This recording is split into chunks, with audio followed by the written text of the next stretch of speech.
Agradezco muchísimo esta invitación, es muy significativa para mí. Agradezco mucho a todos ustedes, al personal académico y docente de la Benemérita Universidad Autónoma de Puebla. Me siento muy agradecida. Yo quisiera hacer un poco de antecedentes respecto de este modelo que voy a presentar. Este modelo, yo me encontraba como investigadora del entonces Centro de Investigaciones y Servicios Educativos, el CISE, que desapareció en 1997, hace 10 años. En el CISE, en 1989, la Facultad de Medicina Veterinaria y Zootecnia de la UNAM, en su posgrado, solicitó al CISE que le diéramos una serie de asesorías porque querían ellos cambiar, modificar sus planes de estudios de las especialidades. Tenían como 7 especialidades y maestría que ellos ofrecían. Participé en estas asesorías y ellos me contaban que 4 años antes habían también realizado cambios en los planes de estudios de sus 7 o 9 especialidades y la maestría, pero que seguían teniendo los mismos problemas, que tenían elevadas tasas de deserción, elevadas tasas muy pocas tasas de titulación, una mala eficiencia terminal, reprobación, etcétera. Y que a pesar de estos esfuerzos de cambiar y constantemente actualizar los contenidos, los resultados no habían sido buenos. Entonces yo les comenté que por qué seguirle echando la culpa al plan de estudios. Podemos poner planes de estudios preciosos, con contenidos actualizados, podemos, inclusive, como lo decía ayer Conchita Barrón, planes de estudios flexibles, planes de estudios basados en competencias profesionales o laborales, o planes de estudios organizados con una visión constructivista. Y es el plan de estudios, pero como les decía, hay que ver cómo se aplica el plan de estudios en la realidad. Entonces, ahí pues les dije, creo que tenemos que tener diferentes conceptualizaciones de lo que es el currículum y el plan de estudios. El problema no es el plan de estudios, les dije en esa ocasión, el problema es cómo se aplica en el proceso. ¿Cómo lo interpretan los maestros? ¿Cómo lo interpretan los alumnos? ¿Cómo lo interpretan las autoridades, los coordinadores de carrera o directores de carrera? ¿Cómo lo interpreta la propia institución? Nos encontramos que muchas veces, cuando nos vamos a la cotidianidad del proceso curricular, o sea, de la aplicación, pues que hay una gran distancia entre lo que dice el currículum como plan de estudios y lo que se hace. Pero eso sí, hay que evaluar, pues vamos a irnos con el plan de estudios y se lo echamos la culpa. Entonces, en ese momento, con mucho trabajo, propuse que tendríamos que cambiar un modelo de evaluación a un modelo con orientación o de inspiración cualitativa. Es decir, esto significaba cambiar y modificar totalmente, en todos los sentidos, nuestra perspectiva, nuestra definición de lo que es evaluar. Y bueno, entonces nos vimos que el concepto de evaluación curricular necesariamente se constituye por la articulación obvia de 2 conceptos, pero que son 2 conceptos que cada uno por sí mismo tienen sus propias connotaciones y por lo tanto sus propias formas de abordar. Tenemos el currículum escolar y lo que se entiende por evaluación. Ambos conceptos son, les decía, por ejemplo, son tratados, normalmente son manejados, son tratados de manera diferente, es decir, no se juntan. Tenemos a los evaluadores, ¿no?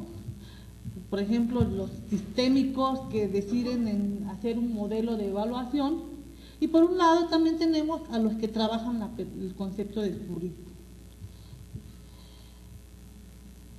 Pero esto es muy importante, determinar qué es el currículum, porque dependiendo de ello, vamos a desarrollar la evaluación. Si el currículum, por ejemplo, lo entendemos como si fuera sinónimo de plan de estudio, el plan de estudio, entonces es de esperarse que la evaluación curricular pues se dirija únicamente a los componentes programáticos del plan de estudio. Es decir, tenemos el plan de estudios, aquí está, vamos a trabajar el plan de estudios y vamos a evaluar el plan de estudios. ¿Cuántas veces también se me han acercado y me han solicitado que van a hacer, que les diga que van a hacer un nuevo plan de estudios? Van a crear un plan de estudios. ¿Por qué? Porque van a evaluar un plan de estudios porque van a crear un nuevo plan de estudios. Entonces yo me acuerdo haberles dicho, si ya decidieron cambiar el plan de estudios, ¿para qué vamos a evaluar? Evaluar significa que nos va a dar, detectar los problemas, los errores, los desfases, los desajustes que tenemos que arreglar, y tal vez no tengamos que hacer un nuevo plan de estudio. Entonces tenemos que ver la evaluación también usarlo para lo que es, no como para justificar decisiones previamente ya tomadas. En este sentido, tenemos que tener una conceptualización de lo que es currículum, porque de ello va a depender el tipo de evaluación que vamos a hacer. Yo he manejado, y esto no es una cosa mía, en toda a partir de los fines de los 70, toda la década de los 80, se construyó y se avanzó mucho en la conformación de una teoría curricular. Fue muy, digamos, muy amplia la elaboración de trabajos y de investigaciones en las que se discutía el término del currículum. El currículum, como una reacción, digamos, de muchos de los docentes, de los investigadores, a los planteamientos tecnocráticos que dominaron en los 70s y principios de los 80s, ¿sí? Se dio una exacerbada participación con modificaciones y con discusiones y debates sobre lo que debiera ser el currículum. En todos estos trabajos, que por cierto están, digamos, resumidos, están analizados en 2 estados de conocimiento que sobre el tema del currículum se ha realizado el Consejo Mexicano de Investigación Educativa, ¿sí? En donde se plantean todos los trabajos que todas las publicaciones que sobre el concepto del currículo se han hecho en los últimos 20 años, ¿sí? Yo detecté que había 3 definiciones de currículum: el currículum como producto, el currículum como proceso, el currículum como práctica social y educativa. El currículum como producto es el plan de estudio, pues es el producto de una planeación, es el documento, es en donde se plantean los objetivos generales, el perfil del profesionista, el perfil del egresado, en donde se plantea un contexto de las necesidades sociales a los que va a responder esta formación, este profesional, donde viene la organización de los contenidos, su distribución en el tiempo, los sistemas de evaluación, etc. Es un documento, es un proyecto, es un plan. No les extrañe que muchas instituciones no tengan ni eso, y que a lo mejor nada más tengan una seriación de materias. Pero esto era así porque hasta antes de los 70 no había esa mentalidad y esa idea de planeación. Y todavía no se concebía que la enseñanza pudiera ser un objeto de planeación. Entonces el plan de estudio podría ser en un momento dado simplemente el conjunto de materias, pero bueno, ahora en la actualidad entendemos que el plan de estudios debe reunir la mayor información posible.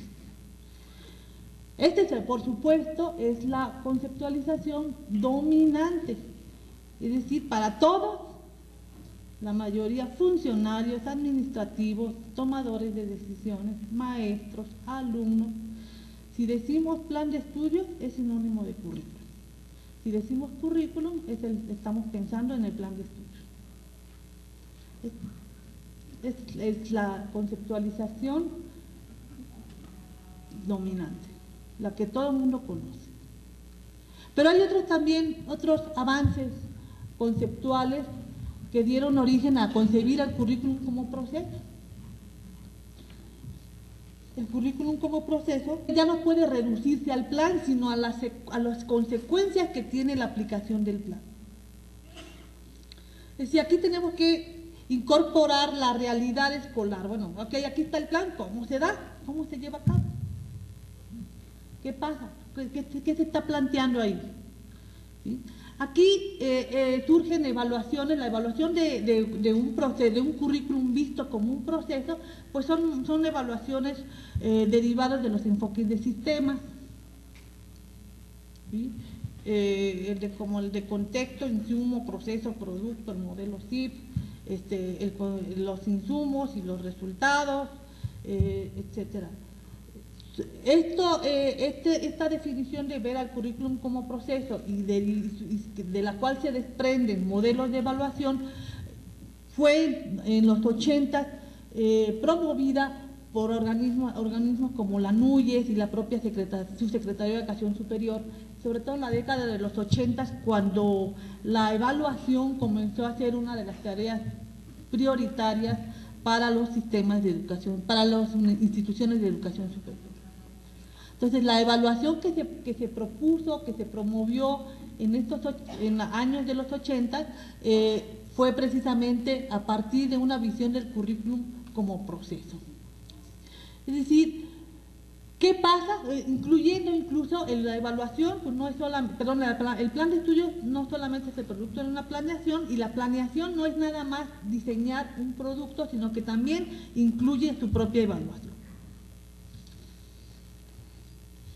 Entonces, aquí sí ya empezamos a manejar a cierta información cuantitativa, por ejemplo, ciertas estadísticas, por ejemplo, los índices de reprobación, ¿no?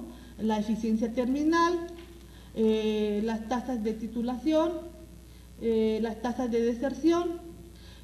Aquí empezamos a caracterizar también el personal docente, cuántos de tiempo completo se tienen, cuántos de tiempo parcial. También se empieza a observar al currículum como un eje articulador, no nada más de las actividades académicas y docentes, sino también de las actividades académico-administrativas. Muchas veces a partir del currículum se lleva a cabo una organización de la escuela o de la facultad, ¿sí? ¿Cuántas veces si el currículum, por ejemplo, supongamos en psicología, que hay el plan de estudios de psicología y tiene el área de psicología clínica y el área de psicología de las ciencias básicas y el área de psicología del trabajo? Entonces la facultad se organiza así, en la división o el departamento de psicología clínica, el departamento de psicología social, etcétera. Es decir, como que el currículum también determina formas de organización administrativa de las instituciones que imparten la carrera. Entonces, el plan de estudios entonces es también un eje articulador, organizador de todas, académicos y administrativos. Este enfoque dominante de todas maneras tenía ciertas deficiencias, porque si bien nos podría decir cómo era el proceso, nos podría señalar dónde se encontraban los problemas. Por ejemplo, que una materia, las clásicas, vamos a suponer las matemáticas, que siempre son cuellos de botella y presentan un alto número de reprobación, ¿sí? Entonces, ya definimos, bueno, aquí el proceso, la evaluación nos dice que hay un problema en matemáticas. ¿Cómo le podemos hacer? ¿Sí? Pero ahí nos quedamos. ¿Sí? O hay un problema en las materias de ciencias básicas donde el contenido es fundamentalmente de tipo filosófico, hablando de la psicología. Entonces, ¿qué vamos a hacer? ¿Cómo le podemos hacer? Pero ahí se queda. Posiblemente le damos un curso al maestro o vamos a dar una materia extra o unas clases extras a los alumnos para que se recuperen y puedan elevar sus calificaciones, etc. Pero bueno, aquí la visión es el currículum como proceso y es mucho mejor que la anterior, que nada más era el plan de estudio. Después,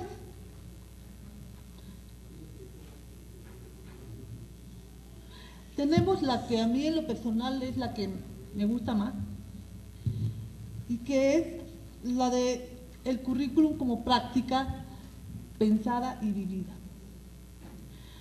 y que recoge precisamente las interpretaciones, aspiraciones y percepciones que expresan los sujetos involucrados en el proceso curricular, los tomadores de decisiones, profesores, estudiantes, etc. Es decir, todos los actores que participan en el proceso curricular, desde su elaboración hasta su puesta en marcha e inclusive hasta su evaluación. Entonces, tenemos un gran problema en matemáticas, porque como les decía yo hace rato, un gran problema en matemáticas y tenemos un gran problema en otras materias en donde los índices de reprobación son muy elevados. Entonces, ¿qué pasa en matemáticas?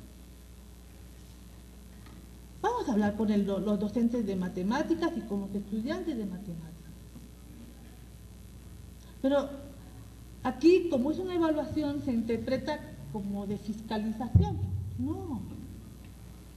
Y es lo que yo quiero recuperar, lo que ayer estaba diciendo Conchita Barrón y lo que también lo que alcancé a escuchar de la presentación de Juan Fidel Zorrilla.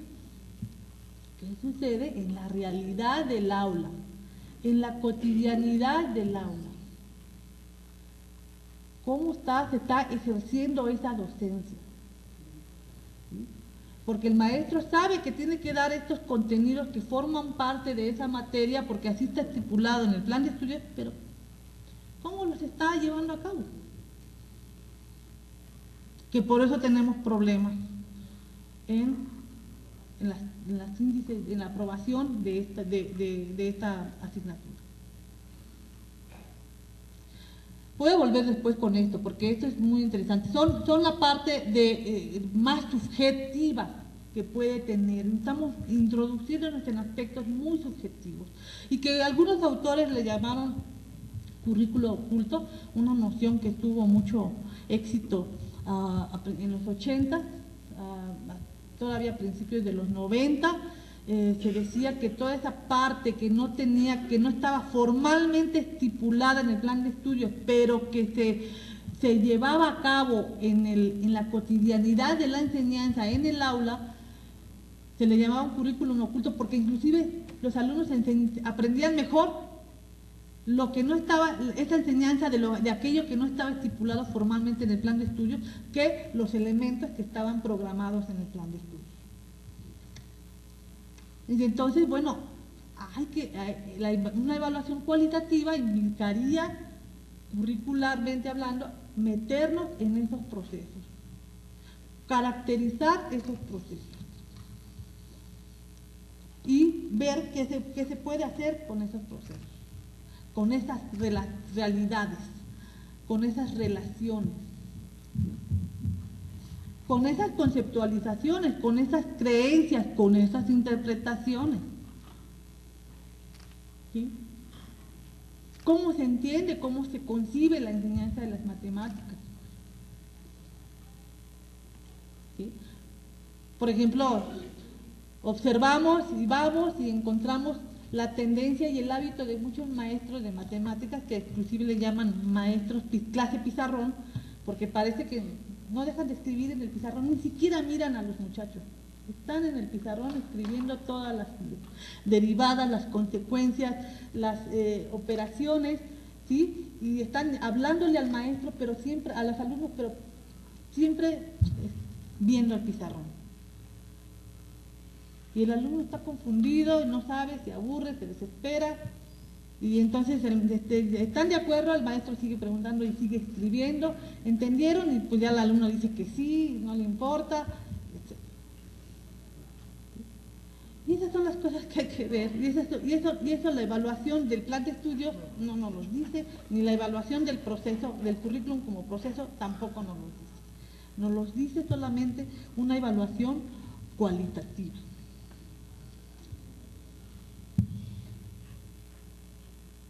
Entonces, con base, ya tenemos el concepto de currículum como plan de estudios, currículum como proceso y como currículum como práctica pensada y vivida. Entonces, la evaluación pues también tiene también sus propias formas de conceptualización. Esto lo voy a ver muy rápido. Normalmente, cuando entendemos también al principio, sobre todo en el enfoque de la tecnología educativa, la evaluación era una simple medición de los resultados. Después, con las famosas aportaciones de Hilda Taba y de Tyler, que por mucho tiempo los estuvimos usando y como que no teníamos otros autores más que ellos, entonces vimos que la evaluación era simplemente una comparación de resultados, de los objetivos respecto de los resultados. Si se lograron los objetivos propuestos, entonces estábamos bien; si no se lograban los objetivos propuestos, estábamos mal. Entonces, la evaluación, y este enfoque dominó por mucho tiempo mientras estuvo vigente la tecnología educativa. Y bueno, lo que les decía la vez pasada, hace rato, la evaluación educativa orientada a todo el proceso curricular, eso no se usó, lo usaron mucho en la Subsecretaría de Educación Superior, los modelos de evaluación institucional que propusieron para las instituciones de educación superior se apoyaban en este modelo SIP, que es un modelo sistémico, ¿no?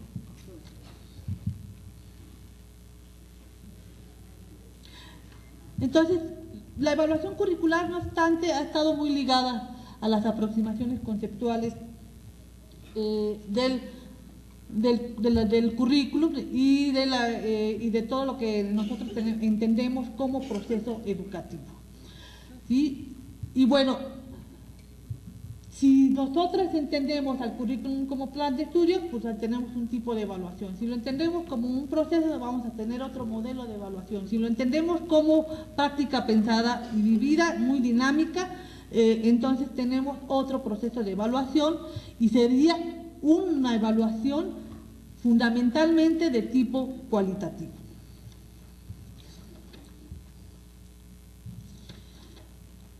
Entonces, ¿qué entendemos por una evaluación cualitativa? Bueno, la evaluación cualitativa que ya propongo en el libro es parte del sustento epistemológico y teórico que subyace al método de investigación cualitativa, que bueno, déjenme decirles que en los años 90, principios de los 90, todavía el debate entre los métodos cualitativos y los métodos cuantitativos en las ciencias sociales y sobre todo en las ciencias naturales, bueno, era muy virulento, ¿no? Era muy fuerte. Y bueno, imagínense trabajar con los médicos veterinarios, los coordinadores de cada especialidad, que tienen fundamentalmente su paradigma de investigación era pues positivista, experimental, y yo llegándoles y decirles que el sujeto es importante, que las interpretaciones, que las creencias, que los estudios, pues fue verdaderamente toda una discusión. Me veían como loca, decían que eso no era ciencia, que no era científico, que no era sistemático, y bueno, todo ese tipo de categorías que se usan para determinar de lo que es ciencia y de lo que no lo es. Han transcurrido ya pues casi 20 más, bueno, desde que surgió el debate en Estados Unidos, pues ya tenemos más de 20 años, y bueno, los métodos cualitativos ya prácticamente han venido a suplir los métodos cuantitativos, al menos en ciencias sociales como sociología, psicología, pedagogía, educación, etcétera, que ya se están, cada vez son más las investigaciones que utilizan métodos cualitativos, inspirados en la subjetividad, y no tan en donde son métodos cualitativos que se trabajan con pequeños grupos, categorías como la generalización y categorías como la confiabilidad, pues no son categorías que entran dentro de este paradigma que se sustenta en una teoría totalmente distinta a la que se sustentan los métodos cuantitativos. Entonces todo el mundo me dice, ¿cómo es que hiciste 25 entrevistas en profundidad y ya estás dando por generalizado un resultado? No estoy generalizando. Simple y sencillamente, esto es lo que yo obtuve de narraciones, declaraciones en 26 entrevistas, pero no entra dentro de mi línea ni dentro de mi paradigma de investigación cualitativa, que por cierto también se le llama interpretativa, ¿sí? En la generalización. Pero bueno, ya ahorita voy para allá.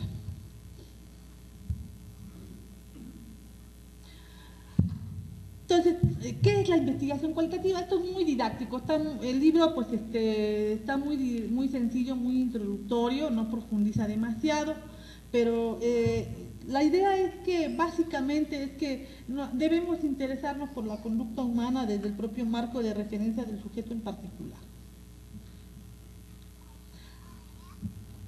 Una de las cosas que hicimos en medicina veterinaria fue que entrevistamos a unos que otros maestros de las especialidades.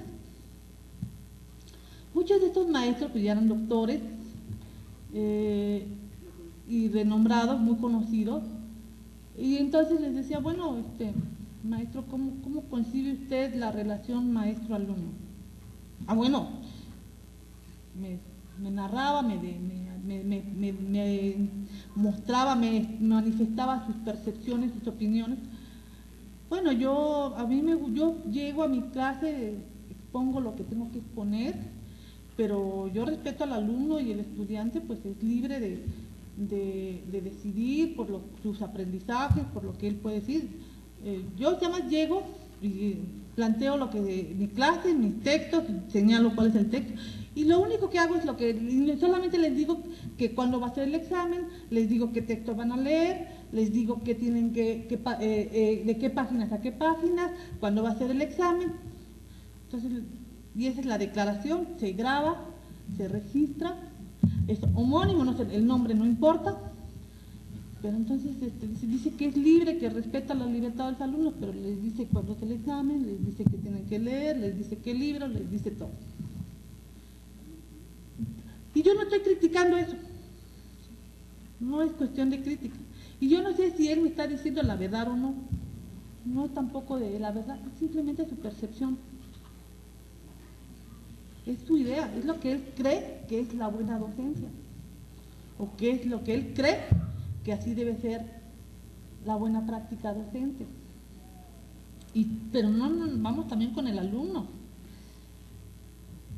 A ver, tu alumno, ¿cuándo consideras que tienes un buen maestro? Aquel que me diga lo que tengo que hacer, aquel que me explique, aquel que me hace entender, aquel que llegue a tiempo a las clases. Ese es su ideal de buen maestro.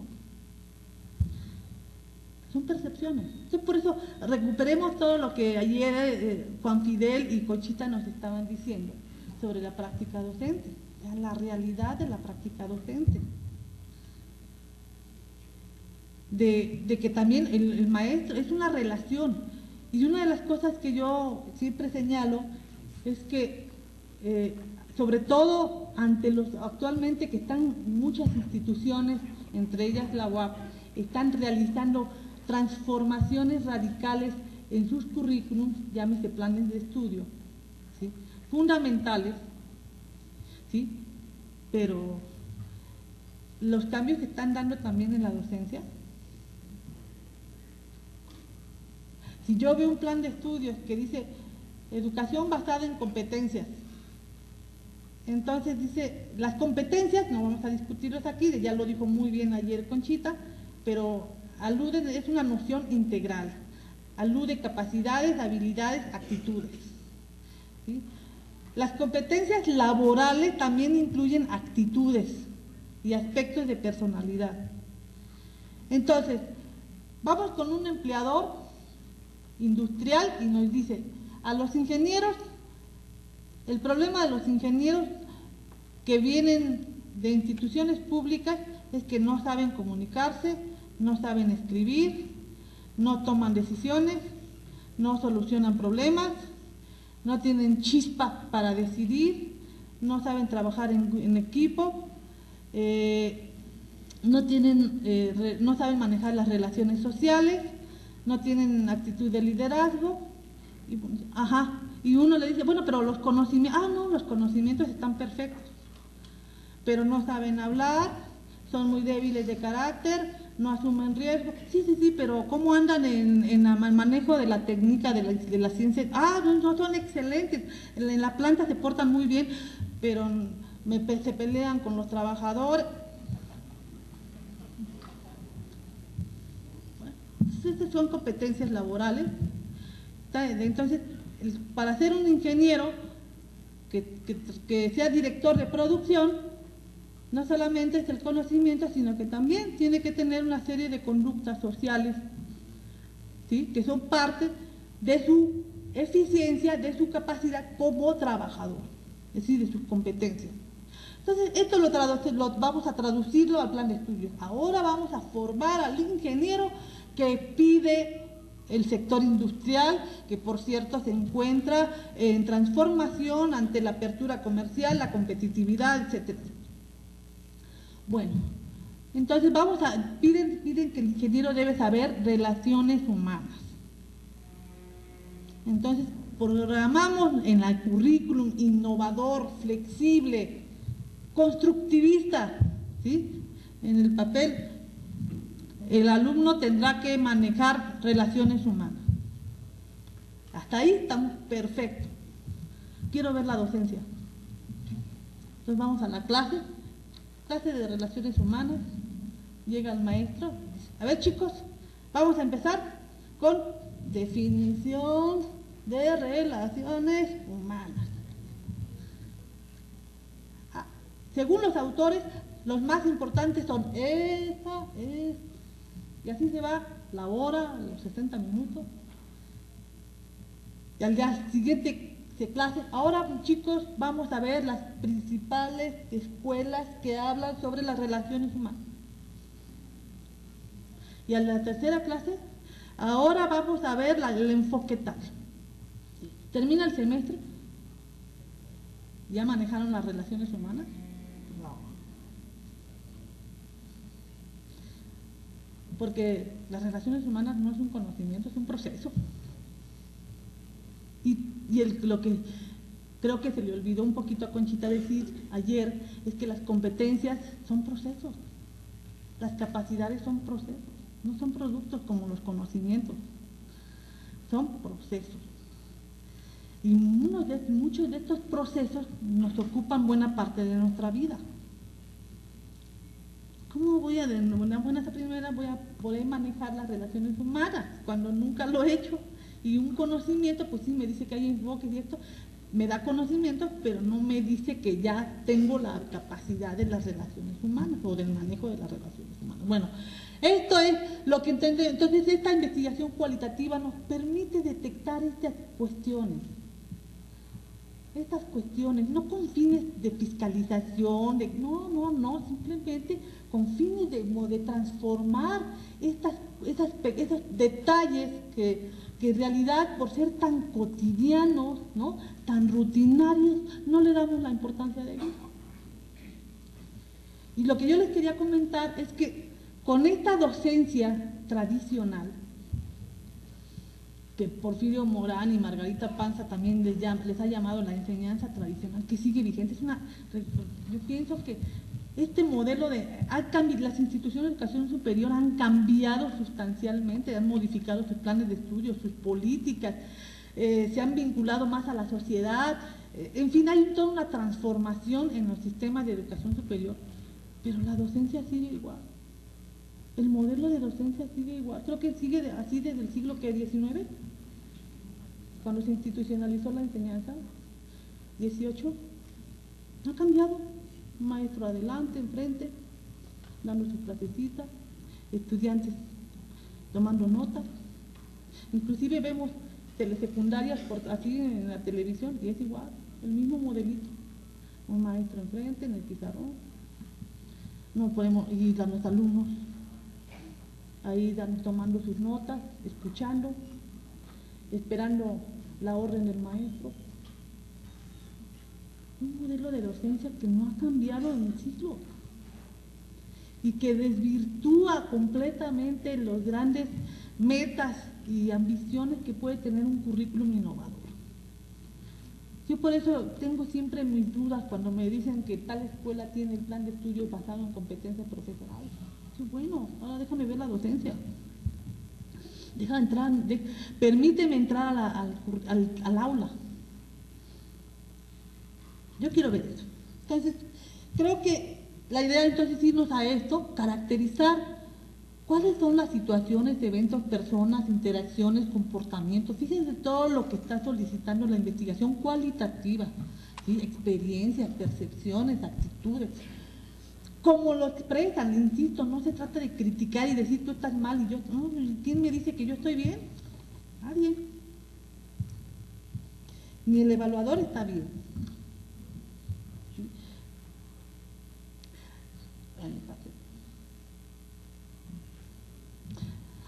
Se desarrolla en escenarios naturales, la investigación cualitativa,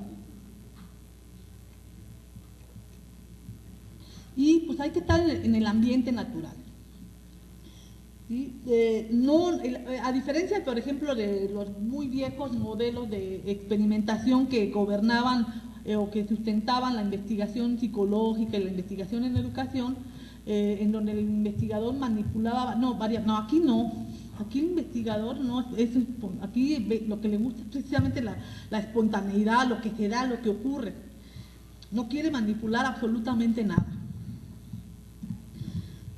Entonces nos interesa el proceso, nos interesa la perspectiva de los participantes, el significado que le dan a las cosas, sus visiones, sus creencias.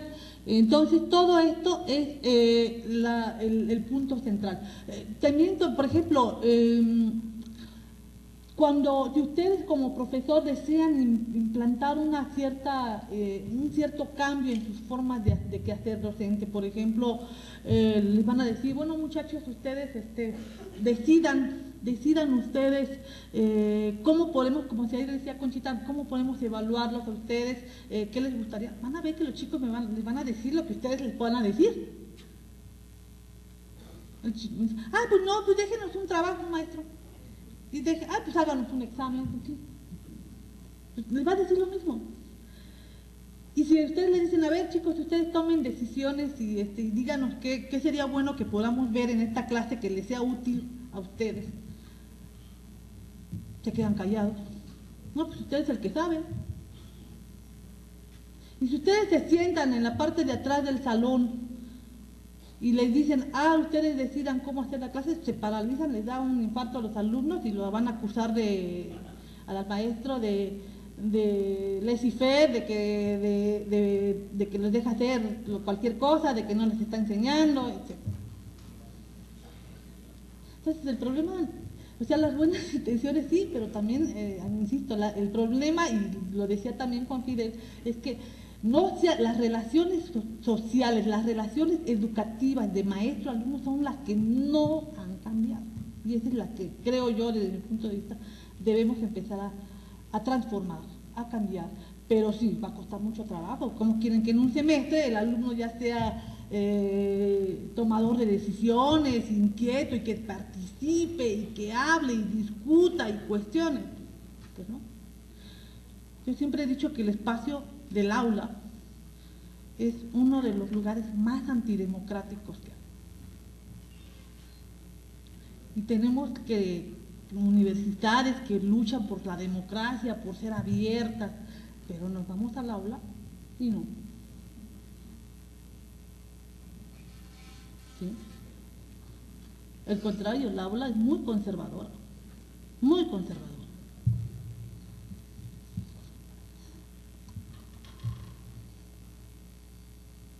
Entonces, estrechamente vinculada con el paradigma de la investigación cualitativa, pues la evaluación cualitativa tampoco intenta manipular, controlar o eliminar las variables que se dan en una situación, ¿sí?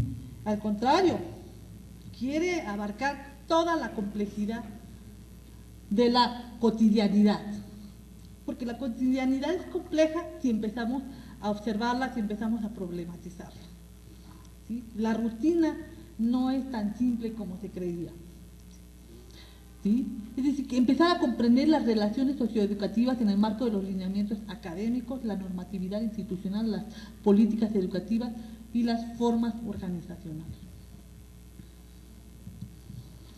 Es decir, la evaluación, como la investigación cualitativa, es penetrar en todo el acontecer socioeducativo, docente, inclusive no nada más en el aula, también en los pasillos, en las instrucciones o las tomas de decisiones de los coordinadores, de las autoridades, de las formas como los docentes responden a ello, etcétera, ¿sí? Cosas como, por ejemplo, el plan de estudios, y esto lo vamos a ver ahorita más adelante. El plan de estudios comienza a ser, es un proceso conflictivo, es un proceso, no nada más en su aplicación, también en su elaboración, lo vamos a ver. No es fácil hacer un plan de estudios, es muy, muy conflictivo.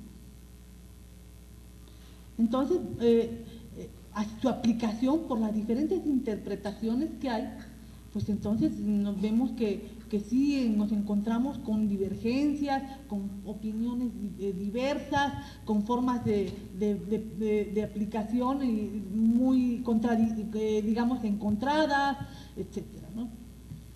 Y eso es lo que tenemos que identificar, no con fines, insisto, de criticar, sino simplemente con fines de poder transformar y hacer mejor las cosas, ¿no?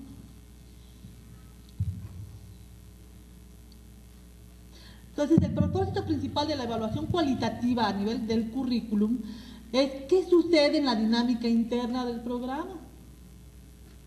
Mientras que en los otros modelos de evaluaciones, ¿qué resultados tenemos? ¿Sí? Aquí es qué sucede en la dinámica interna del programa. ¿Cuáles son las debilidades del programa, o sea, del plan de estudios? ¿Cómo se interpretan y se llevan a cabo las especificaciones formuladas en el programa? ¿Y por qué se obtuvo tal o cual resultado? Como lo que les decía de las matemáticas. ¿Por qué reprueban tantos en matemáticas? ¿Por qué reprueban tanto en las materias filosóficas? ¿Sí? ¿Por qué aprueban mucho en tal o cual materia? ¿Sí? ¿Por qué desertan los estudiantes? ¿Por qué desertan? Entonces, la evaluación tiene como ámbitos la observación y lo constituyen en los escenarios en donde se realiza la acción, ¿sí? Y también nos interesa todo, utiliza la observación participativa, la observación de campo, entrevistas abiertas, revisión de documentos de circulación interna, archivos, folletos, de todo, la vida de la institución, la vida de la escuela nos interesa.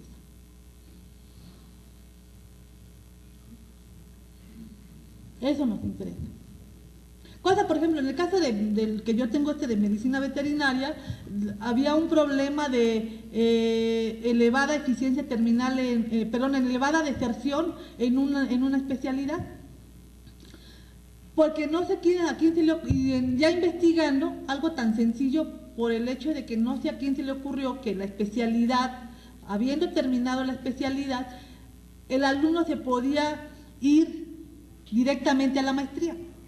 Entonces ya no se graduaba de la especialidad, abandonaba la especialidad, le tomaban en cuenta los créditos que había cursado y se iba a la maestría. No, pues, hay un error administrativo. ¿Por qué te quejas de falta de titulación y de deserción cuando tú mismo estás promoviendo? Desde ese tipo de errorcitos hasta el hecho de que tal vez un profesor, no sé cómo estará realizando su docencia, que corre a los alumnos, ¿no?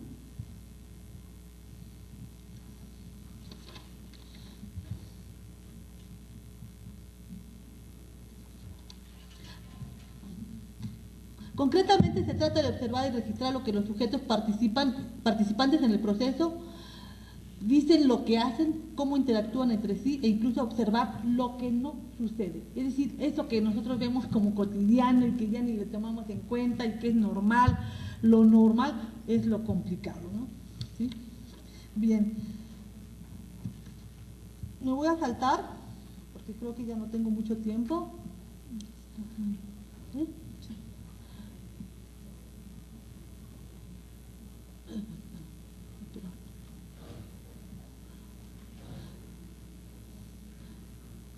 Y aquí me voy a ir allá al modelo, ¿sí?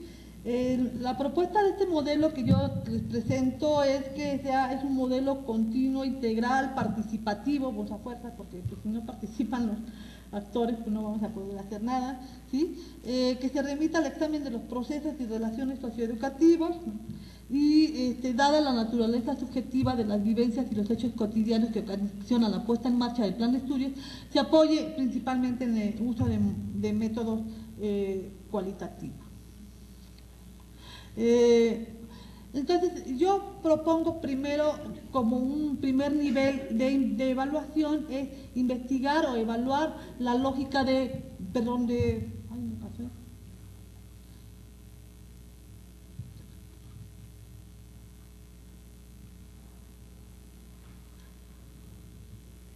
la lógica de construcción.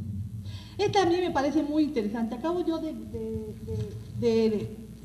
bueno, se acaba de graduar un tesista de maestría de pedagogía que tenía una tesis sobre la construcción del plan de estudios 84 de la escuela normal. En 1984, cuando la educación normal se convirtió en licenciatura, se elevó a nivel superior.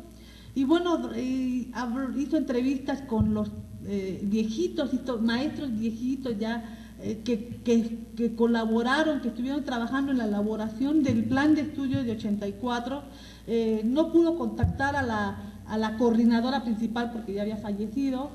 Testimonios de personas que estuvieron participando en ese comité.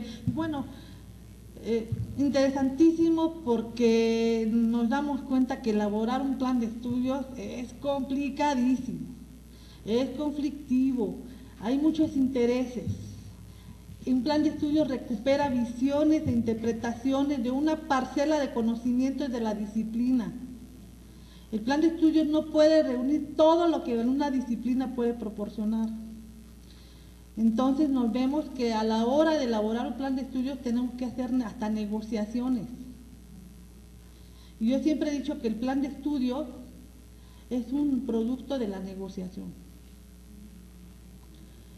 Para mí el plan de estudios es el tener que sopesar todos estos intereses y visiones.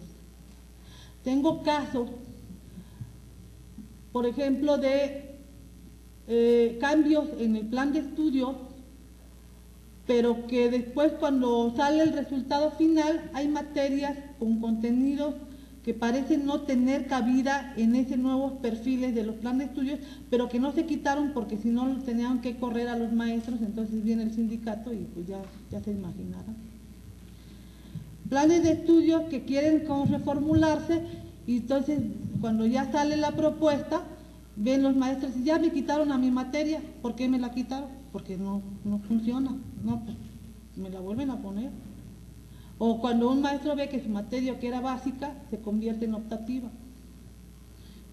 Y todo ese tipo de situaciones, al final de cuentas, se imponen. Entonces no se cambió el plan de estudio.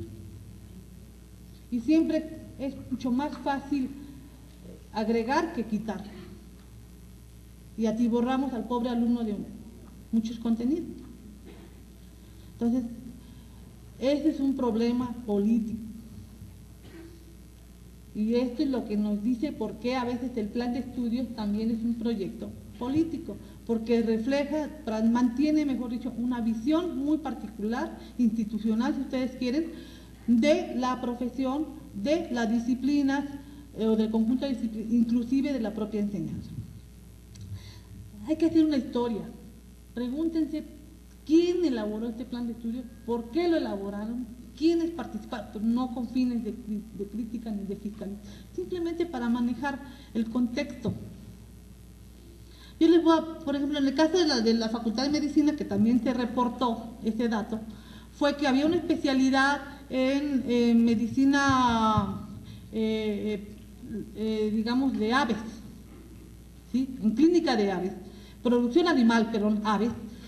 Entonces, cuando empecé a indagar, porque esa fue la primera especialidad que empezó a ofrecer la facultad, y cuando empecé a indagar y empecé a hablar con las personas que todavía, que habían elaborado el programa, exdirectores, etcétera, resulta que y crearon, porque la mayoría de los profesores que estaban en ese entonces en la facultad eran de esa especialidad, pero no porque era lo que necesitaba el país en materia de médicos veterinarios, porque en ese entonces la política estaba de fomento a la producción animal bovina y porcina.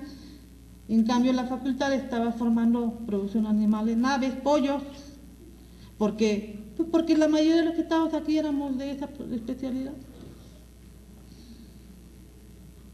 Entonces, así nos podemos llevar muchas sorpresas si empezamos a indagar el por qué. Luego tenemos la verdadera evaluación. Miren, esto es cuando empezamos a combinar lo que dice el documento con lo que está sucediendo en la realidad. Esto pareciera ser como una especie de la evaluación del currículum como proceso. Nos interesa, bueno, ver el documento. También el documento puede estar muy confuso, muy mal hecho, ambiguo. Entonces sí tenemos que cuidar cierta técnica, ¿no? De la organización, el documento, que sea claro, que se pueda entender de la misma manera por todos, que los objetivos y las metas estén bien definidas, tengan claridad, que inclusive la organización de los contenidos también tengan una relación de congruencia, etcétera. Ese es el documento, pero insisto, ojalá y que la evaluación no que se quede ahí en eso, sino también de encontrar cómo se aplica este papel, este documento, este proyecto en la realidad.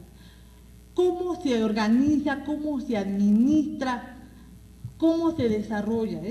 Gracias a esta evaluación de traducción nos dimos cuenta de lo que estaba pasando en esta especialidad, de los alumnos que no terminaban la especialidad para irse a la maestría.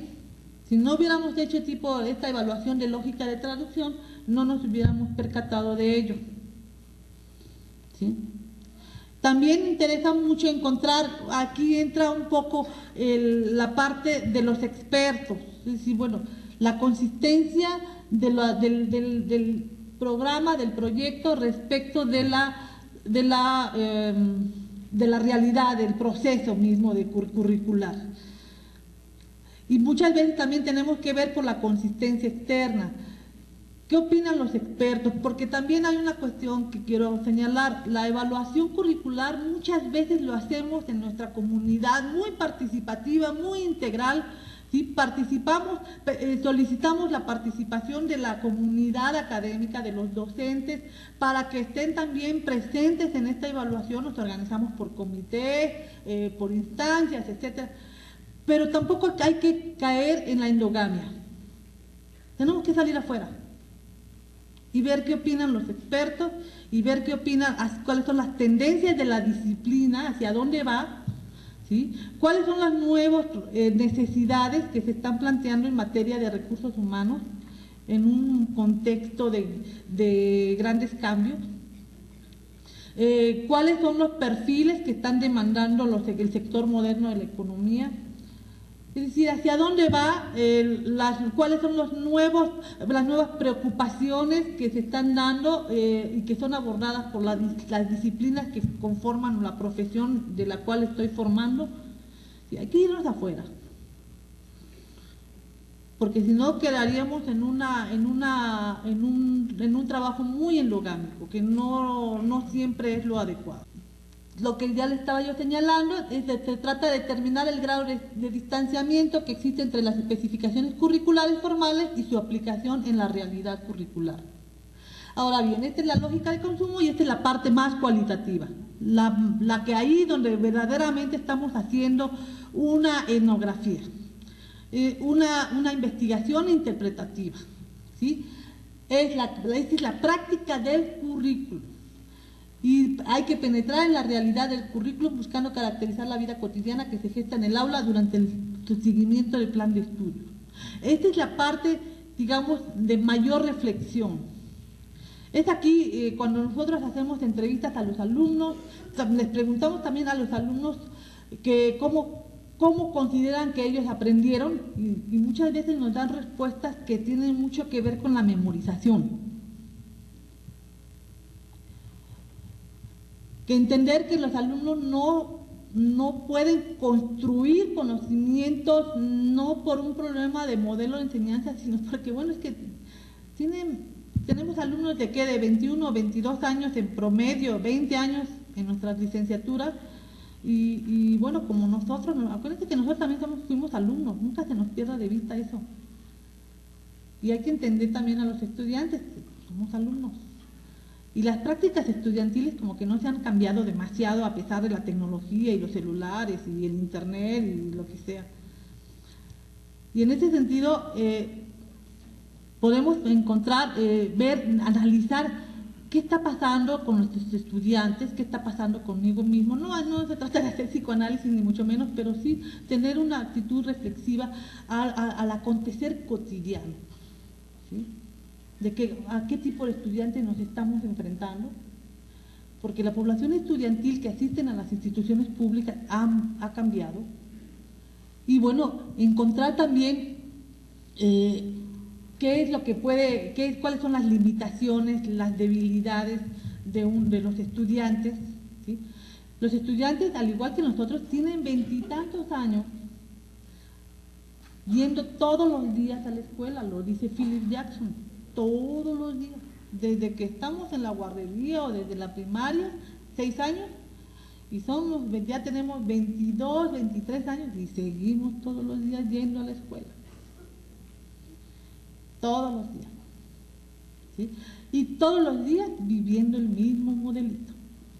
El maestro que me dice lo que tengo que hacer y yo tengo que obedecer y yo soy dependiente y yo ya no puedo hacer nada y no tengo manera no me desarrollaron pensamiento crítico ni me desarrollaron pensamiento. ¿Por qué? Porque siempre fui muy dependiente, porque me pedían que me memorizara y de repente en un semestre queremos que sea crítico, que sea inteligente, que haga análisis, que participe. Pues no, creo que no. Y entonces ahí es donde más realizamos una evaluación cualitativa, platicar con los profesores, más bien hacerles entrevistas como evaluador, hacerles entrevistas, ver cuáles son las visiones dominantes de la docencia, cómo podemos nosotros mantener otro tipo de docencia, cómo podemos modificar las relaciones socioeducativas, ¿no?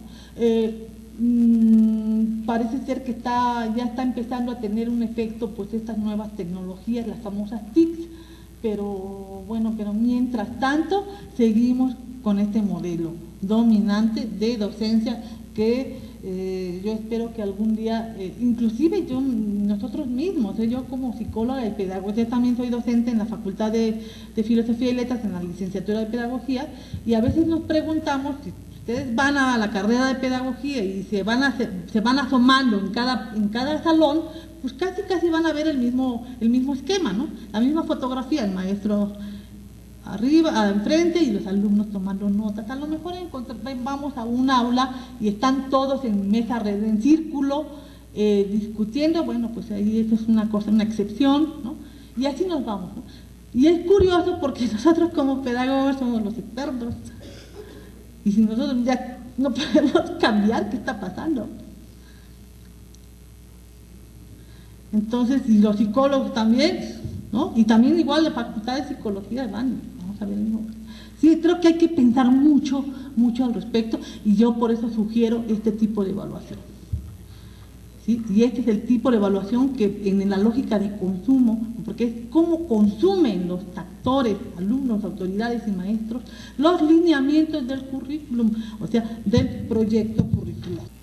Se limitan a repartir hojas con problemas para que los estudiantes los resuelvan, como puedan. y con eso se preparan los exámenes y se evalúa es más, ni siquiera miran al estudiante, pero sí son irónicos y hasta groseros con ellos. ¿Usted qué opina? Pues, bueno, por eso les llamamos el maestro clase pizarrón. Es que ni siquiera miran a los estudiantes.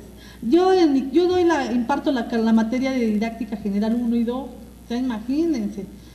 Ya se imaginarán que esperan que yo sea súper innovadora en mi materia de didáctica general 1 y 2.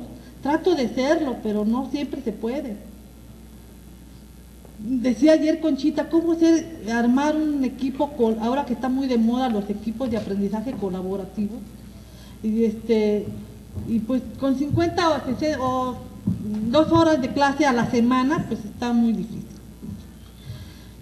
Y luego además que el problema es que los alumnos no están acostumbrados, entonces no participan.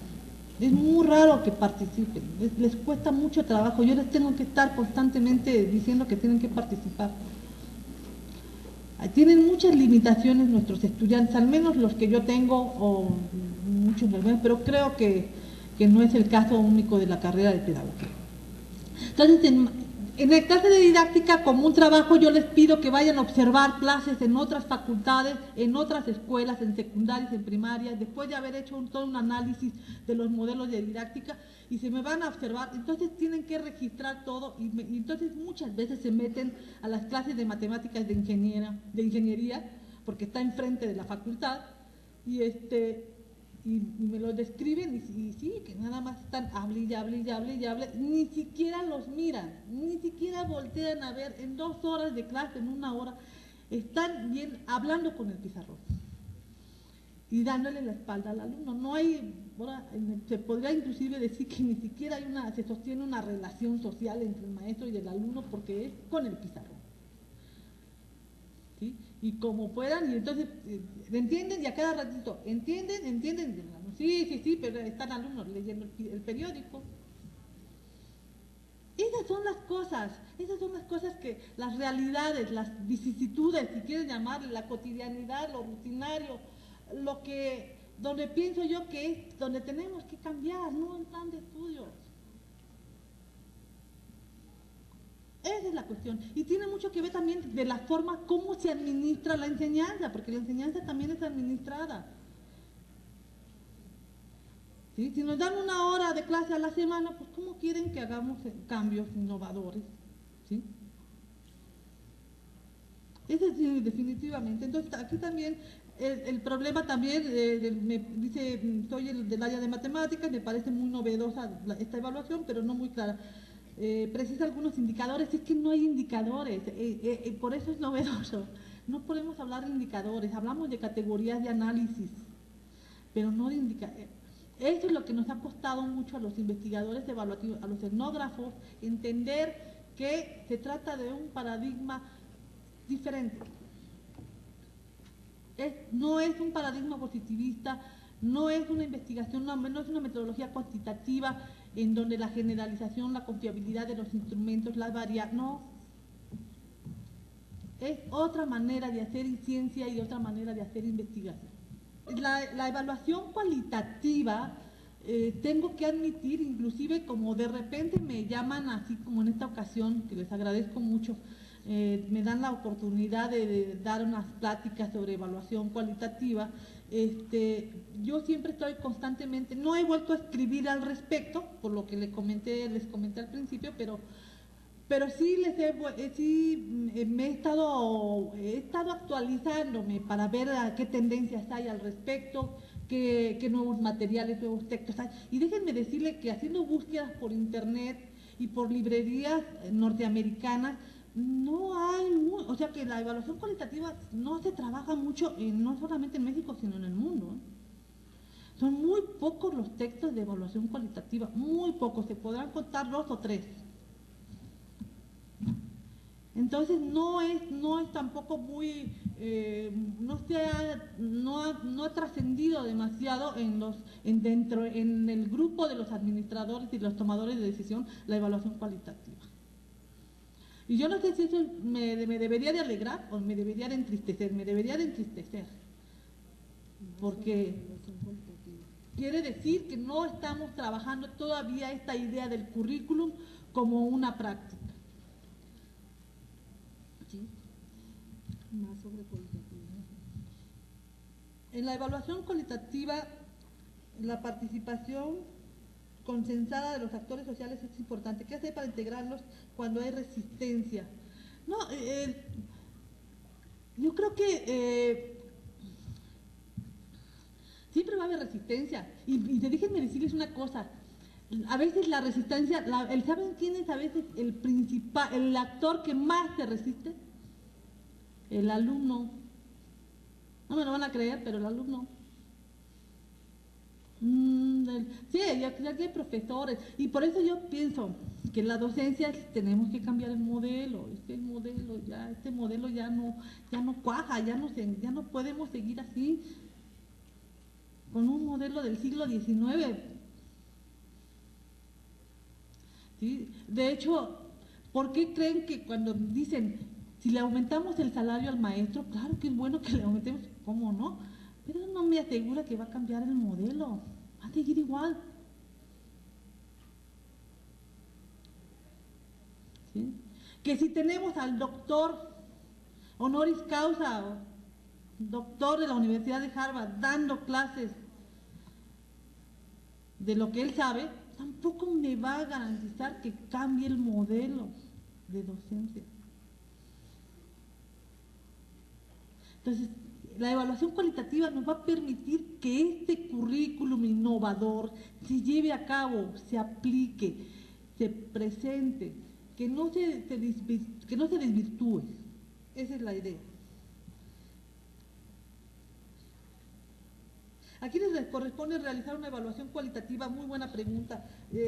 Por supuesto que no a la comunidad, ¿eh? Por supuesto que no.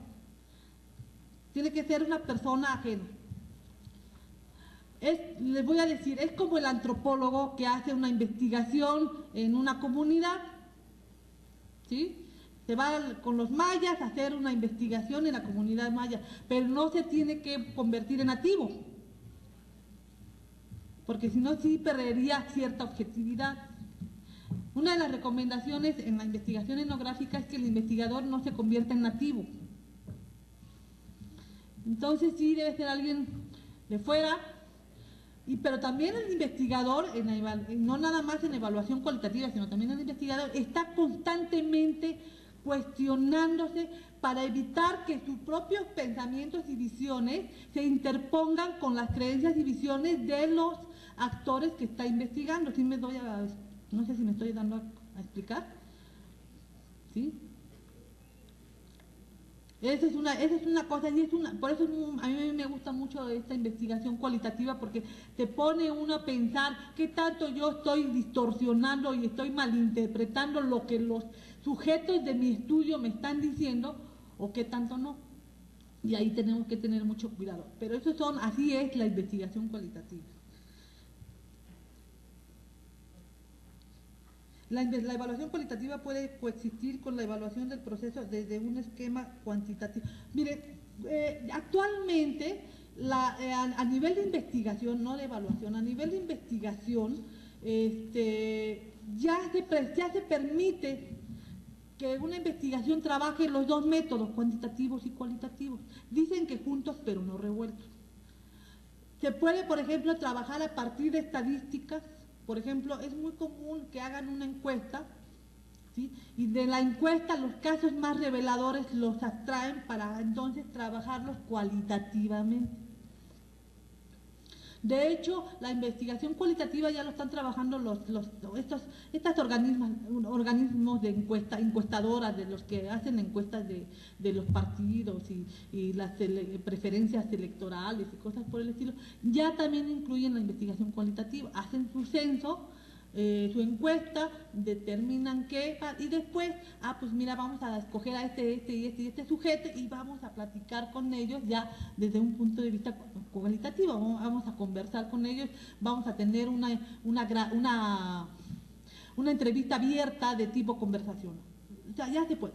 Antes no, cuando estaba el debate en su máxima expresión, imposible. Ese era, no, que si eres cualitativo, y si eres no. Actualmente se puede hacer, pero no quiere decir que si hacemos entrevistas cualitativas de tipo conversacional, vamos a contar cuántos sí y cuántos no. No. no, eso sí no se vale. Ese es un champurrado que no se permite, no es riguroso. ¿Sí? Y lo mismo sucede. Bueno, y entonces tenemos que poder señalar, bueno, un método cuantitativo, pero también el método cualitativo, con sus técnicas, con sus procedimientos, que lo establece como tal. En evaluación curricular y en evaluación educativa, sí, desde un principio se permitía trabajar tanto con métodos cuantitativos como con métodos cualitativos. De hecho, se recomienda que así desde un principio, por ser evaluar, porque no es lo mismo evaluar que investigar, ¿eh? La evaluación puede tener un proceso de investigación, pero los porqués y los propósitos de una investigación respecto de una evaluación son muy diferentes. Entonces, en evaluación curricular sí podemos desde un principio decir, bueno, tenemos una tasa elevada de reprobación, por ejemplo, de deserción. Yo estoy asesorando una tesis de maestría sobre la deserción en la educación media superior, en el colegio de bachiller. Dice que hay una deserción de casi que el 60%. Y contiene un caso muy particular de un colegio de bachilleres y ya se fue a investigar. Y empezó a hacer preguntitas y empezó a hacer entrevistas y empezó a obtener los datos y resulta que no hay deserción, hay expulsión. El colegio los expulsa porque ya tienen 4 o 5 reprobadas. La deserción se entiende por abandono de la institución, se supone que por motivos propios. No, aquí los expulsa, entonces no hay que hablar de deserción, sino de expulsión. Entonces sí, hay que trabajar estos dos métodos en evaluación. Es posible considerar este tipo de evaluación cualitativa, por eso, o sea, indicadores cuantitativos cuando estamos hablando de métodos cuantitativos, es decir, las tasas, los índices son elementos fundamentales para generar una evaluación cualitativa, por supuesto. Entonces, de hecho, muchas veces así iniciamos. Así empezó la Facultad de Medicina Veterinaria, tenemos altas tasas de reprobación, tenemos altas tasas de deserción, una eficiencia terminal mala, ¿por qué? Pues sí, entonces ya vamos con una evaluación cualitativa, por supuesto, así debe iniciarse también, ¿sí? Dice, durante su planteamiento usted menciona que ni el evaluador, que no tiene la verdad, pues no la tengo, yo como evaluadora no la tengo. Tengo también mis visiones, creencias, pero también se pueden buscar otros consensos, otras respuestas, por ejemplo, en otros autores, en otras propuestas, hacia dónde va. ¿Sí? Muchas veces, por ejemplo, en investigaciones cualitativas, no hablando de evaluación, por ejemplo, con técnicas cualitativas llego a una serie de resultados, llego a una serie de conclusiones, y estos resultados y conclusiones se confirman en otras investigaciones cuantitativas que también llegaron a las mismas conclusiones. Inclusive se pueden llegar a complementar. Esto es una manera de darle validez a la investigación cualitativa. En el caso de evaluación curricular, se pueden buscar las tendencias de otros expertos, los expertos, por ejemplo, que hacia dónde debe ser, cómo debe ser la docencia actualmente, con qué características, etcétera, para poder entonces tomar acciones o algunas actividades, algunas decisiones que puedan mejorar. No se trata de no tanto de criticar y de cuestionar, todos tenemos nuestras visiones y creencias, sino tratar de transformar nuestras visiones. Pero insisto, no nada más nosotros, debemos empezar por nosotros mismos, pero el alumno también tiene su historia, nosotros también tenemos la nuestra. ¿Sí? Nos olvidamos que el alumno, por ejemplo, parece que siempre estamos cuando estamos con el alumno, tenemos la impresión de que el alumno, la única materia que tiene es la de nosotros. Y así lo tratamos. Y muchas veces el alumno tiene hasta 7, 8 materias en un semestre. Pero nosotros le hablamos como si fuera la única materia, y le dejamos tareas y exámenes, como si no tuviera otra cosa que hacer más que nuestra materia. Entonces, a eso me estoy refiriendo, ¿no? Con la investigación cualitativa. ¿Sí? Dice que algunos sistemas de evaluación curricular integran diversas metodologías e investigación cualitativo, interpretativo, positivista, sociocrítico. ¿Cree usted que ello generaría una evaluación curricular sincrética? No, pero hay que ser rigurosos, ¿no? en ese sentido. Y yo creo que la evaluación curricular, a mí por ejemplo, alguien me ha dicho, una vez me mandaron un email, me llegó un email de una persona normalista, maestra normalista del estado de Guanajuato, que quería este libro justamente, que porque para hacer su concurso ella tenía que hacer un proyecto de evaluación de sustento constructivista, y que el libro era constructivista. Yo no siento que esto sea constructivista, pero bueno, ya me están poniendo etiquetas. Que tal vez la idea después de cómo arroja y cómo visualiza la enseñanza y todo eso, bueno, pero puede ser constructivista, pero el libro así, el modelo, pues no es constructivista, no creo. No, habría que discutirlo, sería en otro momento, pero habría que discutirlo. Son cualitativos, otros son ¿No será que la evaluación cualitativa es complementaria de la cuantitativa, sobre todo en las áreas de ingeniería? Sí, o sea, sí se complementan muy bien, pero insisto, juntos pero no revueltos. ¿Sí? O sea, las técnicas de entrevista de tipo conversacional, la interpreta, y esa es otra cosa que sí, eso sí se necesita, creo que aprender, eso sí requiere de una formación. Cómo interpretar el dato cualitativo, es decir, nosotros grabamos, tenemos las grabaciones y luego transcribimos, las transcribimos tal como nos los dicen, tal como los escuchamos, y después tenemos que, bueno, a veces llegamos a tener hojas y hojas, un montón de hojas de registros, de grabaciones, y bueno, ¿y ahora qué hago con esto? Pues sí, ¿qué hago? Entonces, bueno, hay muchas metodologías, lo pueden buscar en Google, ahí salen, ahí ya el trabajo de las viñetas, el del consenso, la triangulación, etcétera. Y luego, qué bueno que lo comentamos, porque luego me dicen, tienes 25 entrevistas y ya con eso dices que la docencia es malísima en esto. No.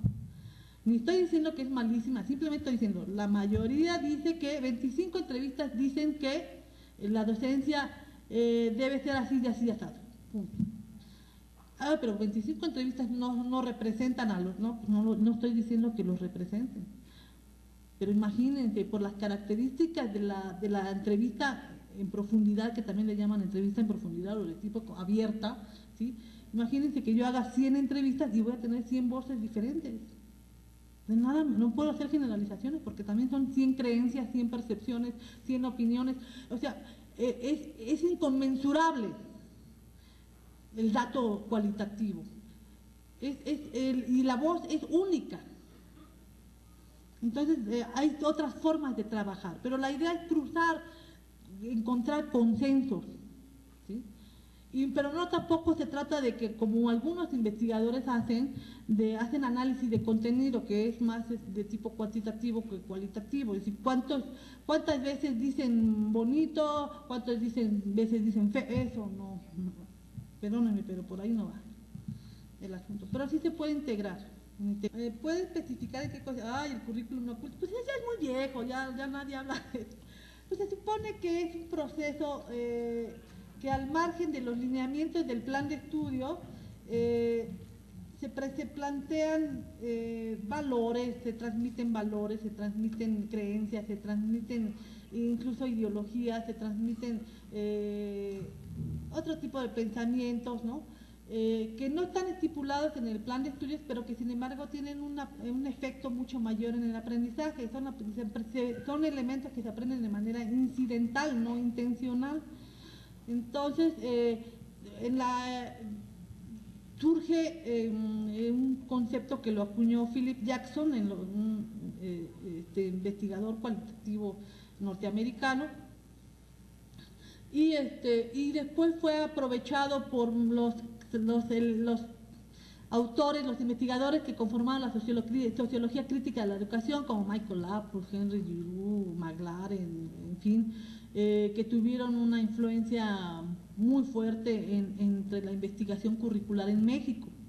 Y si ustedes revisan la revista Perfiles Educativos, de los 80 van a encontrar un montón de artículos sobre el currículum oculto, algunos míos, hay otros de otros autores que hablan sobre y debaten sobre la importancia del currículum oculto como el proceso por el cual se lleva a cabo el control ideológico, la reproducción de las clases, la reproducción ideológica, en fin, esa era la tónica, ¿no? Es decir, porque se decía que la educación desde una perspectiva de izquierda, ¿no? La educación era una reproductora de las clases dominantes, reproductora de clases, de la ideología dominante, etcétera, y de la desigualdad social. Entonces, cuando alguien pregunta, y bueno, ¿y cómo se reproduce? ¿En qué momento se lleva a cabo la reproducción? ¿En el aula o en el currículum? Entonces surgen estos planteamientos del currículum oculto, que por ahí se filtran los valores y las ideologías, etcétera. Pero bueno, lo que sí es cierto que, como decía ayer también Juan Fidel, enseñamos más de lo que en realidad está estipulado en el currículum. Enseñamos valores, enseñamos formas de pensamiento, visiones de mundo, etcétera, que son las nuestras, se los enseñamos a los alumnos y tal vez tengan más, y también lo decía Conchita, también tengan más impacto en los alumnos que la matemática o la clase de español, etcétera, ¿no? Sí. Esto es sobre tu modelo. A ver, voy a ver si puedo conjuntar las tres. ¿Qué autor es el que...? No, ¿el qué autor es el que determinó que hay tres acepciones? No, es todo un estado del arte, toda la literatura sobre currículum. Permite identificar estas tres grandes líneas que, por cierto, está muy relacionada con una sucesión temporal, es decir, el primer acepción del currículum que se dio en los años 70, cuando la tecnología educativa estaba muy de moda, muy vigente, pues entonces el currículum era sinónimo de plan de estudios y trabajábamos las aportaciones de Taba y de Ralph Tyler y todo lo de la tecnología educativa. Inclusive la Núñez fomentó muchísimo esta idea de cómo elaborar un plan de estudios a partir de aportaciones de la tecnología educativa. Pero en los 80 hubo una reacción precisamente a esos planteamientos, con lo que acabo de decir de la sociología crítica de la educación, etcétera, y entonces se habla del currículum como proceso y del currículum como práctica, y bueno, yo en lo personal identifiqué esas tres grandes líneas conceptuales del currículum, ¿sí? Es lo que yo hice. O sea, ¿qué autor es el que determinó que hay tres opciones? Yo.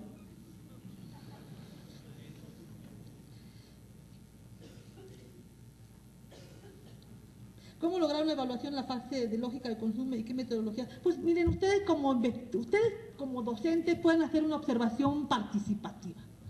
Ya observen el aula.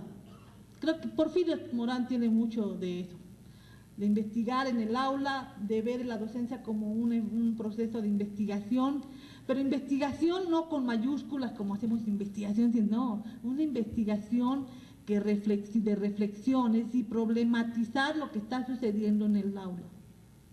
Preguntarnos qué pasó conmigo, qué pasó con el alumno, qué pasa.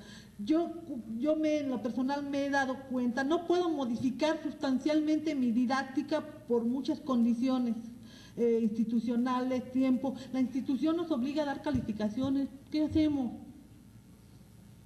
¿Qué les decimos? Hoy no va a haber calificaciones, este semestre no. Pues a mí me corre la institución. Y los alumnos van a decir, ¿pero cómo? ¿Y me rayan el coche? Y si estoy en la primaria, bueno, el primero que va a saltar es el papá.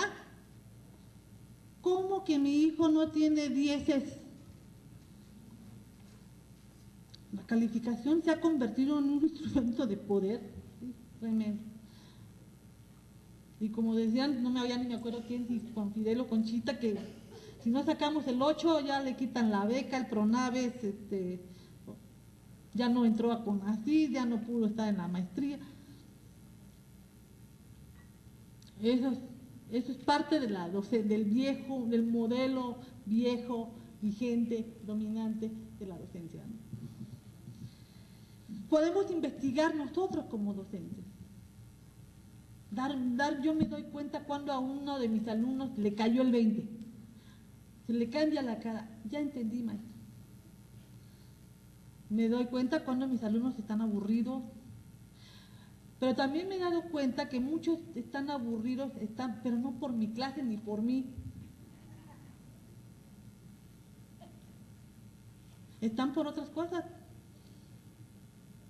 Tengo estudiantes que muchos van a la universidad porque no aguantan la presión de sus casas. Huyen de sus casas. Tengo estudiantes que están estudiando porque no les quedó de otra. Tengo estudiantes que querían ser abogados, pero pues no encontraron cupo y se fueron a pedagogía y no les gusta. Tengo estudiantes de todo. Y bueno, no me voy a convertir en su mamá, ni tampoco me voy a convertir en trabajadora social ni en psicóloga para resolverles los problemas, porque yo también tengo los míos, soy humana.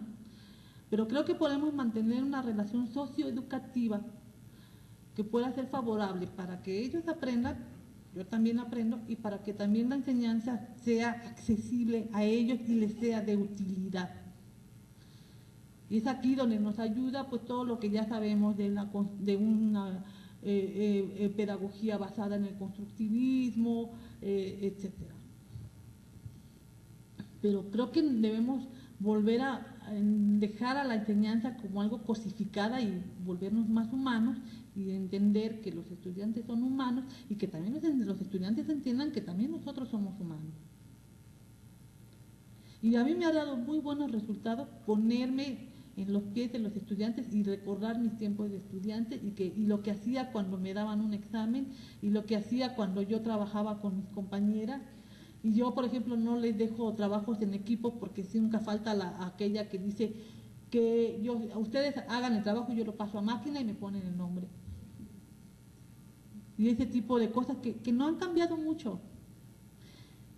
Entonces, creo que, y otra cosa también, en la medida de lo posible, que la enseñanza también toque aspectos reales. Es decir, eso no se puede. Nuestra enseñanza es muy abstracta, pues está muy encerrada en un aula, pero la idea de que yo los deje y les diga, váyanse a observar, regresan con mucho ánimo, regresan muy interesadas, sorprendidas, etc.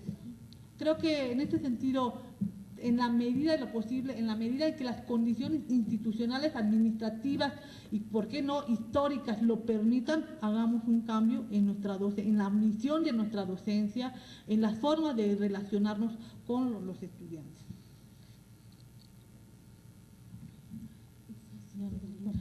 Pues yo creo que ya son muchas, me están llegando demasiadas y no me va a dar tiempo, pero pues con mucho gusto afuera los discutimos, les puedo mandar un... Vamos en tiempo. Vamos en tiempo. ¿Así está? Ah, bueno. Entonces, déjame ver.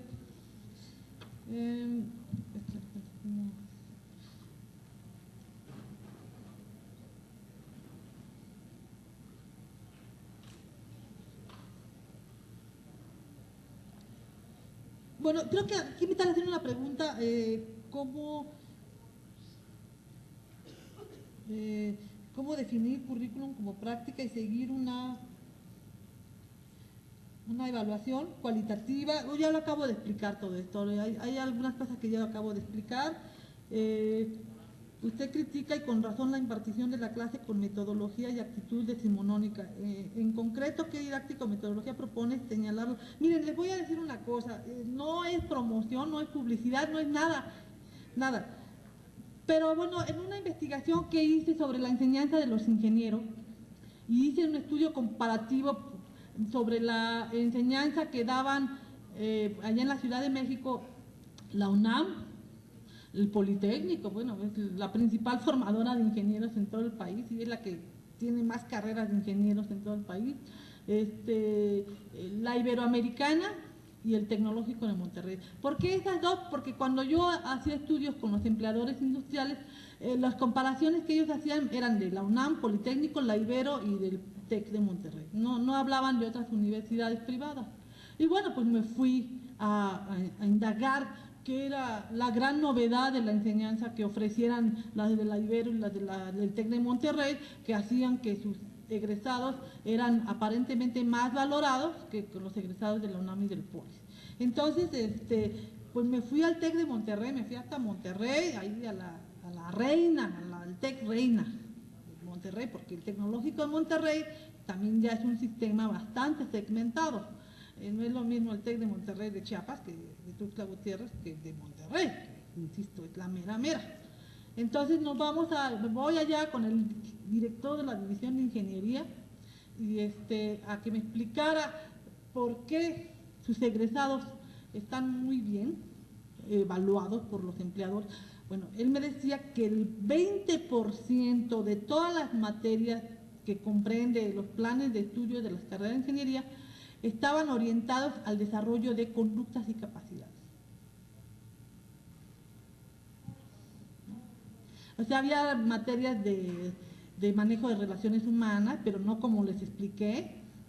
Había materias de toma de decisiones, había asignaturas de solución de problemas, había asignaturas sobre el liderazgo, había asignaturas de manejo de la entrevista, y por eso son muy buenos en la entrevista con los empleadores, había materias de comunicación oral y escrita, y ellos, como tienen dinero, bueno, pues utilizaban muchos estrategias como el aprendizaje colaborativo, simuladores, utilizaban los estudios de caso, utilizaban la elaboración de los diarios, o sea, no un diario, un periódico, entonces presentaciones, bueno, pues así, pues qué alumno no va a tener esas actitudes y esas capacidades, ¿no?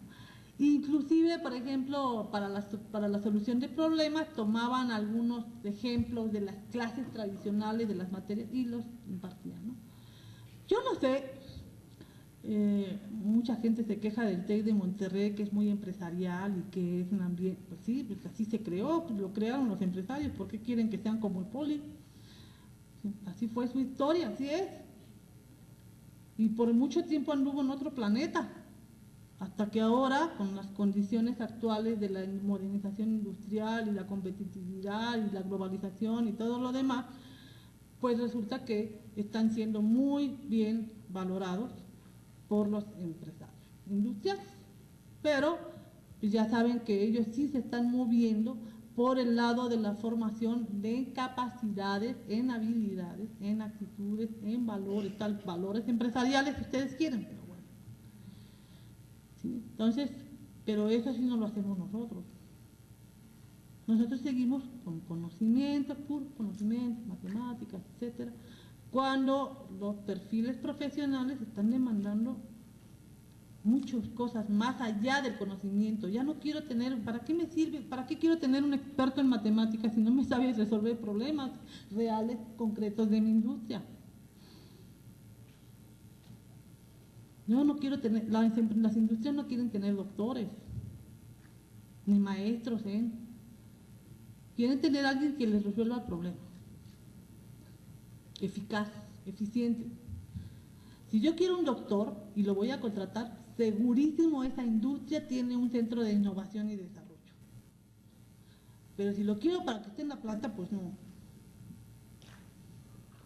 Entonces esa es habría que ver cómo poder cambiar sustancialmente el currículum. Una de las posibilidades que se están haciendo es precisamente el currículum flexible, que permita al estudiante, salvo llevar a cabo las materias obligatorias que le ameritan un certificado como de un determinado profesionista, pues que lleve, no sé, relaciones humanas en la Facultad de Psicología, o lleve, no sé, administración en la Facultad de Administración, cosas así, pero bueno, eso es una manera muy buena de permitir al alumno que desarrolle otro tipo de habilidades. Pero, insisto, ya bien, el TEC tiene otra manera de enseñar, de inculcarles, de desarrollarles en sus estudiantes capacidades y habilidades. Y la docencia no es como la que les estoy platicando, la docencia es diferente. tienen materiales expresamente elaborados para cómo desarrollar pensamiento crítico, cómo desarrollar habilidades de comunicación, todo eso. De hecho, son materiales que yo no sé todavía, pero se los editó Las Trillas y por mucho tiempo estuvieron en venta en las librerías, pero no sé si todavía se sigan vendiendo, pero eran cuadernos, libros para el maestro y para el alumno sobre habilidades de comunicación, de toma de decisiones, sobre solución de problemas, sobre trabajo, manejo de liderazgo, etcétera, ¿no? Pero bueno, por ahí va. Hay maestros que solo le dan clases a los alumnos y a los alumnos ni los toman en cuenta, pues porque bueno, es obvio, ¿no? Pues es obvio, porque los alumnos, te les digo, me decía alguien que qué estaba sucediendo también en la secundaria y en la prepa y el problema de los jóvenes y lo que decía Juan Miguel, que él es un experto en educación media superior, en la preparatoria, decía que el problema de las adicciones de la primaria, la secundaria, maestros, creo que tenemos que decirlo, las clases en primaria, sobre todo en secundaria, preparatoria y algunas en educación superior, son muy, pero muy, pero muy aburridas. Muy aburridas. Entonces, ¿por qué nos están durmiendo? Pero ¿por qué continuar con una docencia que pareciera que al maestro le da miedo que el alumno participe? Que hable.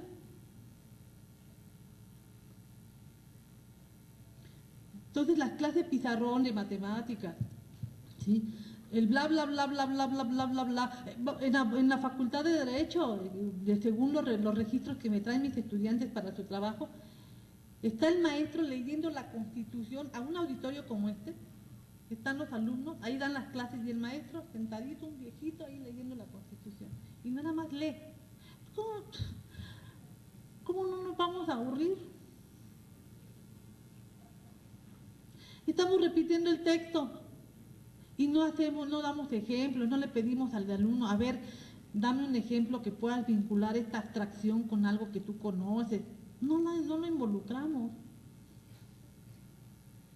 Entonces, pues, pobres alumnos, se fastidian. Los alumnos saben más por internet, por la televisión. Digo, una de las características de los niños actualmente es que cada vez son más precoces. Son muy precoces. Entonces ya rebasan inclusive hasta el propio maestro. Nosotros seguimos con nuestras definiciones, con las clases de la oración, los tipos de oración, las partes de una oración, seguimos con las matemáticas y a veces hasta teoría de conjuntos. Y tenemos estudiantes, los niños de la calle o pobres, que se ponen a vender, a ayudarle a la mamá en el puesto, que si le pagamos un billete de a 10 pesos, una moneda de 10 para un producto de 20 pesos, tranquilamente nos regresa 80 centavos. Saben muy bien sumar y restar. Y llega a la escuela y el maestro les habla de la teoría de conjuntos y que la adición y que no sé qué. Pues a este niño lo desaprendieron. No va a pasar, no pasa, no puede hacer el examen, si le hacen un examen ahí, no pasa. Pero en cambio en el puesto sabe sumar y restar. Entonces, con todas estas nuevas TICs, ¿no? Las tecnologías informáticas y de la comunicación, los adolescentes demandan mucho más movimiento, demandan conocimientos de otro tipo, más significativos para ellos, en donde ellos se puedan identificar, como les dije hace rato, que les caiga el 20 y no aburrirse con clases de puro rollo y que no hay una manera de decir esto tiene que ver con esto te puede ayudar con esto, o tú qué utilidad le ves a esto. Dice, este tipo de evaluación requiere de conocimiento por parte del profesor de los modelos educativos porque puede causar crisis existenciales, pues a lo mejor, y conflictos laborales, bueno, yo tengo esas experiencias así de que quieren cambiar el plan de estudios y no lo pueden hacer porque si desaparece la materia del maestro, pues ya como que ya tuvimos un problema, ¿no? Por eso es que las particulares no tienen ese problema, porque si el maestro no puede hacerlo, pues, pues ni modo, pues te amuelas y ya te vas y yo voy a contratar otro, ¿no? En las universidades sobre todo, ¿no? Pero ¿cuántos maestros llevan veintitantos años y más dando el mismo rollo, el mismo contenido? Entonces, no estoy diciendo que cada año lo renueven ni nada, pero sí estar al día, incorporar las nuevas tendencias, hacia dónde va, etcétera, ¿no? Dice, en relación a la acreditación de los programas, ¿por qué evaluar infraestructura y recursos humanos y no al producto? Ese es otro problema, o sea, por eso no utilizan evaluación cualitativa, ¿no?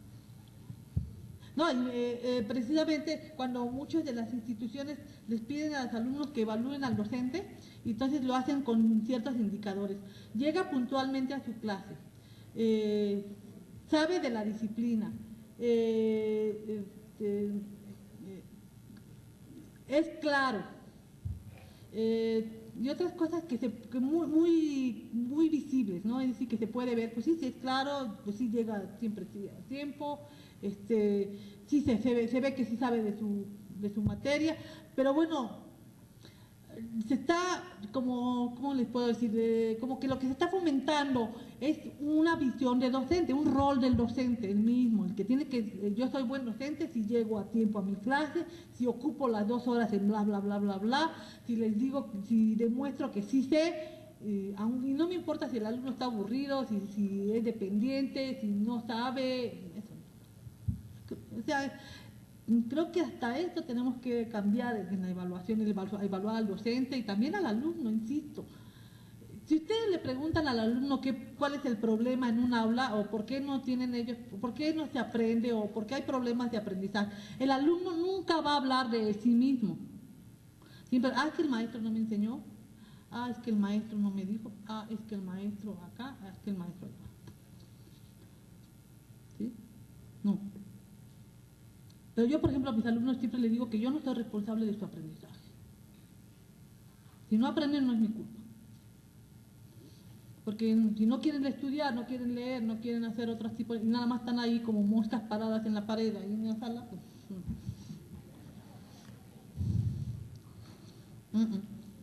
Definitivamente no.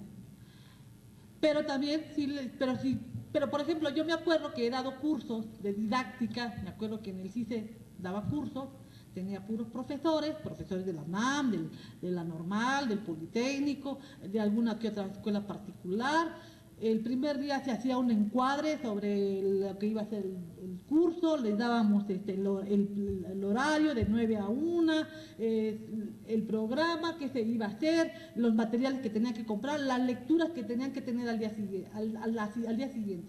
Llegábamos al día siguiente y ¿qué sucedía? El maestro llega tarde, los maestros estudiantes llegaban tarde, no habían leído, no tuvieron tiempo. Es que tuve que llevar a mi hija a la escuela y había un tráfico espantoso. Maestra, ¿me puedo salir antes? Porque fíjese que tengo que ir por mi niña a la escuela. Maestra, pues fíjese que como tuve que ayudar a la tarea a mis hijos, no tuve oportunidad de leer. El caso es que reproducían las mismas conductas de sus estudiantes que tanto se quejan. Igualito, y se los hacía ver. Están reproduciendo las mismas conductas de sus estudiantes. Llegan tarde, no leen, no estudiaron, no leyeron, están esperando que el otro hable, ustedes no participan. Bueno, ya se imaginarán. Entonces, yo sí estoy de acuerdo en que existe un rol del alumno y un rol del profesor, seguro. Aquí, como docente. Bueno, entonces,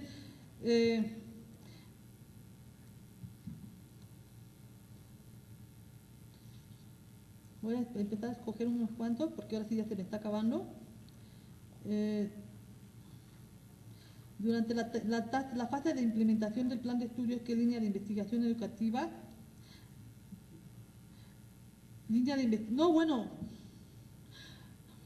siempre en el plan de la investigación educativa, en un plan de estudios, aquí yo siempre recomiendo que hagan investigación, más que planeación y gestión, debería de hacerse una investigación de tipo aplicado, así, no muy ambicioso, sobre los casos particulares que ustedes tienen aquí en la UAP, nuevas, no sé, por ejemplo, una de las cosas que yo me he dado cuenta es que no conocemos a nuestros estudiantes, quiénes son, de dónde vienen, a qué se dedican sus padres, cuáles son sus expectativas. Es que a pesar de todo lo que se ha dicho, el alumno sigue siendo una estadística más y un dato más en la investigación educativa y poco se conoce sobre ellos.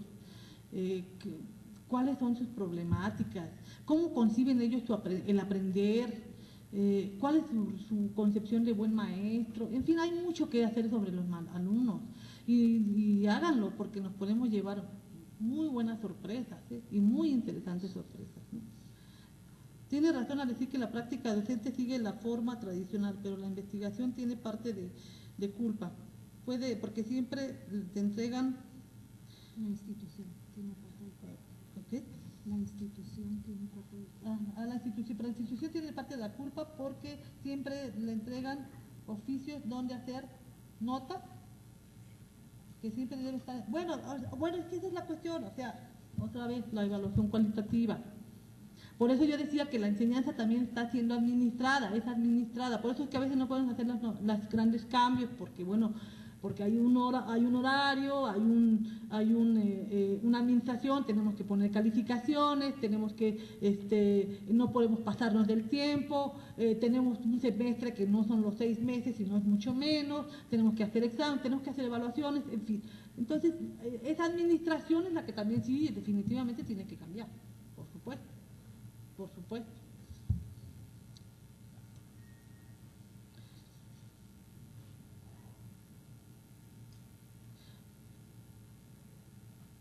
¿Nos podría sugerir un modelo docente de este siglo y en su caso en qué bibliografía podemos? Mira, te digo que ahora actualmente la capacitación en el terreno de la capacitación está habiendo muchísimos cambios que tal vez los podemos implantar algunos, pero el problema, y ese es un gran problema, es que son muy costosos.